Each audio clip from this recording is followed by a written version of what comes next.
For bloody brilliant games, I'm Sam, these are the week's headlines. We begin this week with EA's Motive Studio, who has announced this week are set to work on an Iron Man game. Developed in collaboration with Marvel Games, the single-player third-person action-adventure title is currently in the pre-production phase. The game's development team is being led by executive producer Olivier Pro, who previously worked on the Marvel's Guardians of the Galaxy game at Eidos Montreal. Marvel Games Vice President and Creative Director Bill Roseman said on the announcement, quote, "We are thrilled to collaborate with the talented team at Motive Studio to bring their original vision of one of Marvel's most important, powerful and beloved characters.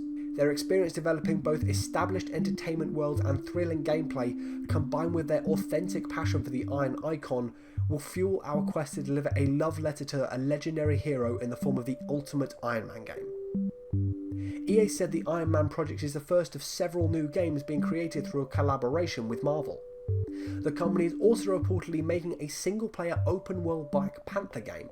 It was claimed recently that the project is in the early stages of development at a new studio headed by former Monolith Productions boss Kevin Stevens.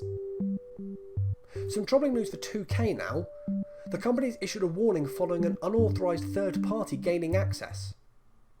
2K Games is warning customers to change their passwords after an unauthorized third party gained access to its customer support platform. According to 2K, customer information became available to the unauthorized individuals who proceeded to send out emails containing a malicious link.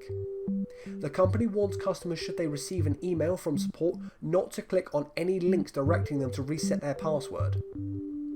If a customer has already clicked the link, the company recommends resetting any password stored in their web browser, enable multi-factor authentication when available, and try not to use one that relied on text messaging. It is also suggested customers run or install a reputable virus scanning program and to check account settings to see if any forwarding rules have been added or changed on personal email accounts. In the meantime, 2K has taken its official support platform offline while it addresses the matter. It will provide notice when users can resume interacting with the official 2K help emails. Next, the release of sci-fi action shooter From Space has been delayed until early November has been confirmed. Developed by Triangle Studios and published by Curve Games, From Space was previously scheduled to be released on the 29th of September. But last week, the From Space team announced that the game's release date has been pushed back to, quote, "ensure we have the best launch possible." To be clear, production-wise, we're in a great place, it claimed. This date change is to better position ourselves for a strong release. The game will now hit Steam and Nintendo Switch on November the 3rd. Finally this week, Women in Games, Epic Games and skincare brand Dove have partnered on a program to increase the diversity and representation of female characters in video games. Called Real Virtual Beauty, the program aims at supporting young girls with self-esteem education across the virtual world across a series of actions. As part of the program, the companies will run a Real Beauty in Games training course, inviting game creators to help reflect the diversity we see in everyday life and to avoid contributing to stereotypes and biases in design. Epic Games will release a collection of avatars via ArtStation aimed at raising the standards for authentic, diverse and inclusive representation of women and girls. Women in Games CEO Mary Claire Eastman commented, quote, "The representation of women in gaming platforms, products and services has long been an issue.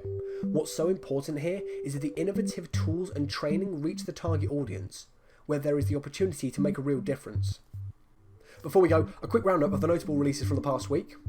SOULSTICE released on the PS5, PC and Xbox Series on the 20th, receiving at the time of talking 75% aggregated scores for the Xbox and PS5 versions from 11 and 18 publications respectively, while the PC port struggled to a 67% aggregated score from 24 publications, with a high of 85 from Gaming Trends and a low of 40 from Games Radar. 4 substantial titles dropped on the 22nd. Creature Studios' Ollie Them Up Session Skate Sim released on PC, PS4, PS5, Xbox One and Xbox Series. At the time of talking, only the PS5 release has had reviews published, with 5 publications scoring an aggregated 81%. P-Cube's Potion Permit also arrived on all major platforms. Only the PC and Switch versions have been reviewed at the time of publication, with the Switch port collecting 74% aggregated from 8 outlets and the PC release collecting 67% from 4 publications. The DIOFIELD Chronicles from Square Enix also arrived on all major platforms. At the time of talking, only the PS5 port and the Switch version have had their reviews published, with the Switch release from 5 outlets collecting 75%, while the PS5 version from 5 publications received 82%. The final release on the 22nd was Beacon Pines on PC, Switch, Xbox One and Xbox Series. Neither Xbox version has at the moment of publication had any reviews, but the PC port from 5 outlets has been given an aggregated 80%, while the Switch version from 7 publications received 84%. Finally, the latest in the Shovel Knight series, Shovel Knight Dig, launched on the 23rd on PC, Switch and mobile. The PC port is the only version to, at the time of talking, had reviews published, with 11 outlets scoring an aggregated 83%. With all that said, we've reached the end of this week's episode. Please be sure to leave any of your thoughts on the stories we've talked about today in the comments down below. Why not let me know what games you've been playing while you're down there as well. Please be sure to subscribe if you've enjoyed this, it really helps out the channel, and check out our Twitter at BloodyBrillGames for updates on our content. I'm Sam, thank you for watching Bloody Brilliant Games. I'll see you next week. Goodbye.